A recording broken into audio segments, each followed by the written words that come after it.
Assalamualaikum warahmatullahi wabarakatuh. Perkenalkan, nama saya Reskita Senisa Parni dengan NIM 1904030066, mahasiswi dari program studi Teknik Informatika semester 5. Pada video kali ini bertujuan untuk memenuhi tugas dari mata kuliah metode penelitian dengan materi yang akan dibahas tentang Microsoft Excel. Di akhir video, saya akan mempraktikkan rumus-rumus Excel pada aplikasi Microsoft Excel. Baiklah, kita akan memulai pembahasan yang pertama, yaitu pengertian Microsoft Excel.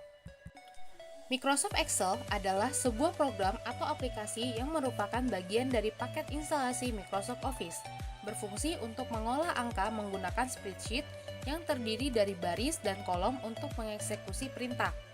Microsoft Excel telah menjadi software pengolah data atau angka terbaik di dunia.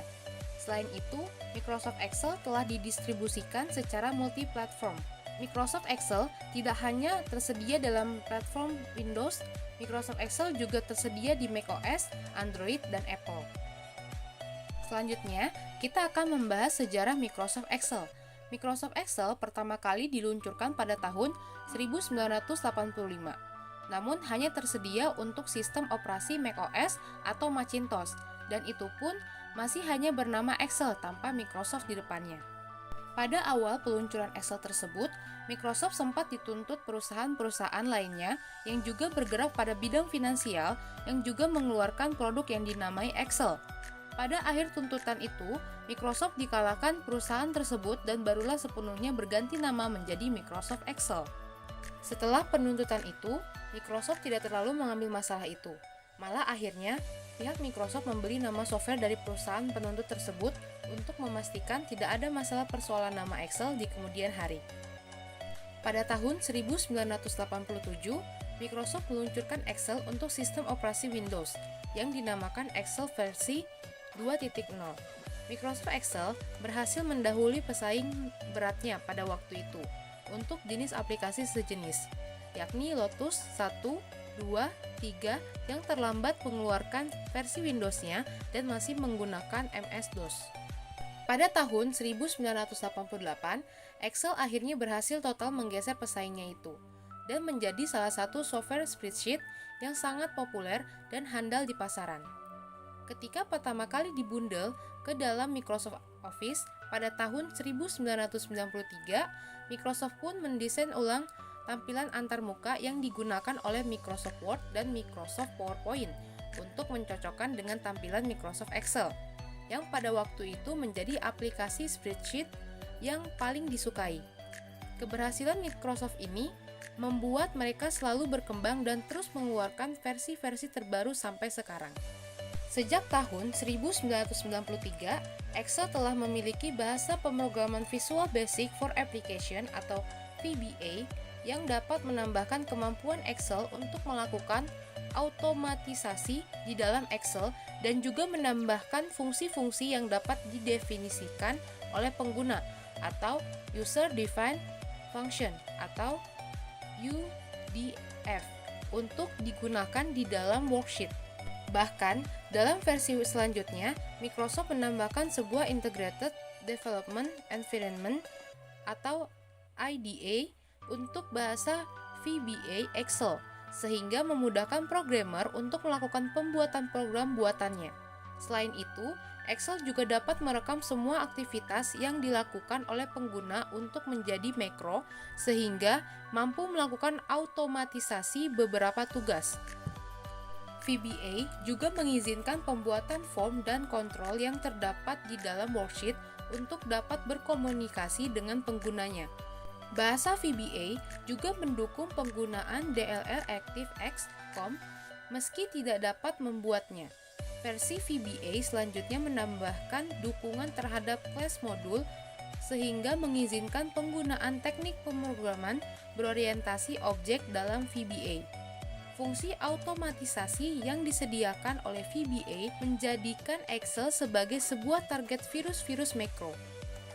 Ini merupakan problem yang sangat serius dalam dunia korporasi hingga para pembuat antivirus mulai menambahkan dukungan untuk mendeteksi dan membersihkan virus-virus makro dari berkas Excel. Akhirnya, meski terlambat, Microsoft juga mengintegrasikan fungsi untuk mencegah penyalahgunaan makro dengan menonaktifkan makro secara keseluruhan atau mengaktifkan makro ketika mengaktifkan workbook atau mempercayai makro yang dienkripsi dengan menggunakan sertifikat digital yang terpercaya. Sampai versi 11.0 atau Microsoft Excel 2003, Microsoft Excel masih memakai ekstensi .xls. Namun mulai pada versi 12.0 atau Microsoft Excel 2007, Microsoft Excel mengenalkan ekstensi baru yakni .xlsx yang dianggap lebih baik dari ekstensi sebelumnya. Sampai sekarang, Microsoft Excel masih menggunakan ekstensi .xlsx ini sebagai ekstensi defaultnya. Selanjutnya, fungsi Microsoft Excel. Yang pertama, membuat, mengedit, mengurutkan, menganalisis, meringkas, dan memformat data serta grafik. Yang kedua, membuat catatan keuangan dan anggaran keuangan. Yang ketiga, menghitung dan mengelola investasi, pinjaman, penjualan, inventaris, dan lain-lain. Yang keempat, melakukan analisis dan riset harga. Yang kelima, melakukan perhitungan statistika. Yang keenam, membantu berbagai sektor bisnis untuk mempermudah melakukan laporan keuangan. Yang ketujuh, membuat daftar nilai sekolah maupun universitas. Yang kedelapan, konversi mata uang. Yang kesembilan, membuat grafik persamaan matematika. Yang kesepuluh, membuat program Excel dengan Visual Basic. Yang ke-11, melakukan penelitian dengan berbagai metode penelitian. Yang terakhir, sarana pembelajaran komputer dan logika. Kelebihan Microsoft Excel. Yang pertama, user interface yang mudah untuk dipahami. Yang kedua, kompatibilitas dengan berbagai platform atau sistem operasi. Yang ketiga, mudah dipelajari untuk pengguna pemula. Yang keempat, tersedia lisensi dalam versi grosir. Yang kelima, fitur pivot untuk mempermudah manajemen data. Yang keenam, spreadsheet yang besar dapat digunakan sebagai alternatif SQL untuk penggunaan sederhana. Yang ketujuh, mendukung Visual Basic. Yang terakhir, menyediakan fitur Research Pen untuk mempermudah mencari referensi analisis data dengan Microsoft Excel menurut para ahli terkait topik yang diteliti. Kekurangan Microsoft Excel. Yang pertama, akses fungsi tertentu seperti fungsi statistik terbatas. Yang kedua, jumlah sel terbatas. Yang terakhir, add-ins untuk disiplin ilmu tertentu seperti neural network, fuzzy logic, tidak powerful dibandingkan software sejenis seperti MATLAB dan SAS. Operator pada Microsoft Excel. Yang pertama, operator aritmatika. Operator aritmatika digunakan untuk melakukan proses dan perhitungan matematika dasar, misalnya seperti penambahan, pengurangan, perkalian, dan pembagian. Berikut adalah operator aritmatika di Excel. Yang pertama, tanda plus, kegunaannya untuk penjumlahan. Yang kedua, minus, untuk pengurangan. Yang ketiga, asterisk atau tanda bintang, kegunaannya untuk perkalian. Yang keempat, forward slash, kegunaannya untuk pembagian. Yang kelima, persen untuk persentase. Dan yang terakhir, caret untuk pemangkatan atau pangkat. Selanjutnya yang kedua adalah operator perbandingan. Operator perbandingan biasanya kita gunakan saat menggunakan fungsi logika dalam membuat sebuah rumus Excel. Misalnya saja menggunakan fungsi if atau fungsi OR. Hasil dari operator perbandingan adalah true atau false. Berikut adalah operator perbandingan di Excel. Yang pertama ada sama dengan, yang kedua lebih besar dari, yang ketiga kurang dari, yang keempat lebih besar atau sama dengan, yang kelima kurang dari atau sama dengan, yang keenam tidak sama dengan. Yang terakhir adalah operator referensi. Operator referensi umumnya digunakan untuk membuat sebuah referensi sel di Excel. Misalnya saja, kita ingin menambahkan referensi sel A1 sampai D1, maka kita menuliskan A1 semikolon D1. Beberapa yang termasuk operator referensi adalah sebagai berikut. Yang pertama ada kolon, kegunaannya untuk menggabungkan banyak sel menjadi sebuah range. Yang kedua, koma, untuk regional English. Yang ketiga, semikolon, untuk regional Indonesia. Yang terakhir, spasi, untuk operator irisan rank. Selanjutnya, rumus Excel. Apa itu rumus Excel? Rumus Excel adalah cara untuk menjalankan perintah di Excel. dan setiap rumus harus diawali dengan tanda sama dengan. Ada dua jenis rumus di Excel, yaitu formula dan function. Keduanya sering tertukar padahal pengertiannya berbeda. Yang pertama ada formula adalah rumus Excel yang diketik secara manual oleh pengguna. Contohnya seperti sama dengan C1 ditambah C2 ditambah C3 atau sama dengan A1 dikurang A2 dibagi A3.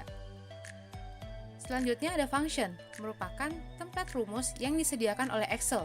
Contohnya seperti sama dengan sum A1 titik 2 A3 atau sama dengan average A1 titik 2 A3.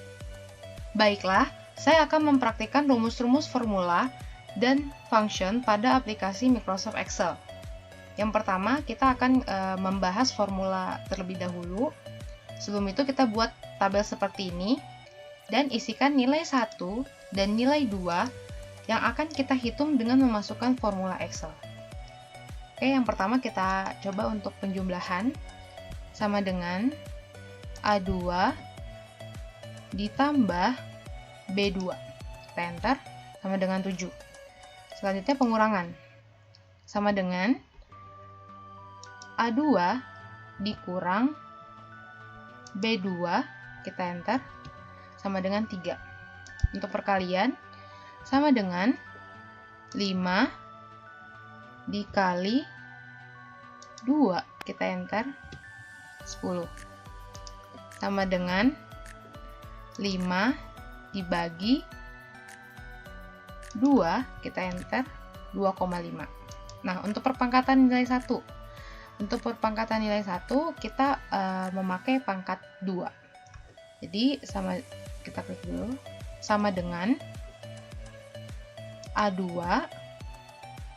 pangkat 2. Kita enter 25. Selanjutnya nilai yang kedua ini kita pakai pangkat 3. Sama dengan B2 pangkat 3. Kita enter sama dengan 8. Nah, ini kita cek ya. 5 ditambah 2 sama dengan 7. 5 dikurang 2 sama dengan 3. 5 dikali 2 sama dengan 10. 5 dibagi 2 sama dengan 2,5. Untuk perpangkatan 5 pangkat 2 sama dengan 25. Jadi 5 pangkat 2 itu 5 dikali 5 sama dengan 25. Terus perpangkatan nilai yang kedua. Ini karena ini kita pangkat 3, jadi 2 pangkat 3 sama dengan 8. Berarti 2 dikali 2 dikali 2 sama dengan 8. Ini kita langsung drag aja ke bawah. Ya, udah benar ya.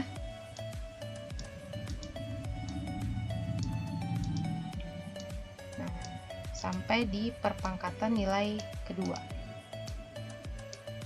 Oke, selanjutnya saya akan membahas tentang function.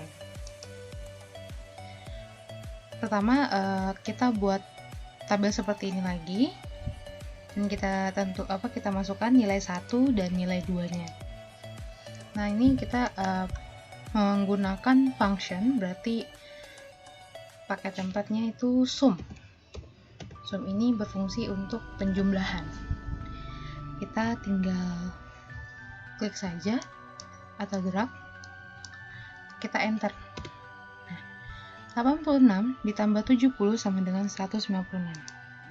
Nah, untuk rata-ratanya kita pakai function average. Pakai tanda kurung ya. Kita klik nilai 1 dan kita drag ke nilai 2. Kita enter. Hasilnya 78. Ini kita tinggal drag aja ke bawah. Dan ini juga sama. Oke. Untuk rata-rata ini kita menghitungnya itu adalah 86 ditambah 70 dibagi 2, hasilnya adalah 78. Nah, sekarang kita menentukan nilai rata-rata tertinggi dengan menggunakan function max. Ya. Next, tanda kurung, buka kurung, kita klik, kita drag ke bawah, karena kita mau cari tahu nilai rata-rata tertinggi. Kita enter, ya, rata-rata tertinggi yaitu 78. Selanjutnya kita akan mencari nilai rata-rata terendah dengan menggunakan function min. Sama dengan min, buka kurung, kita drag ke bawah sampai 69,5. Kita enter. Hasilnya yang terendah itu adalah 69,5. Sekian dari saya, kurang lebihnya mohon maaf. Terima kasih. Wassalamualaikum warahmatullahi wabarakatuh.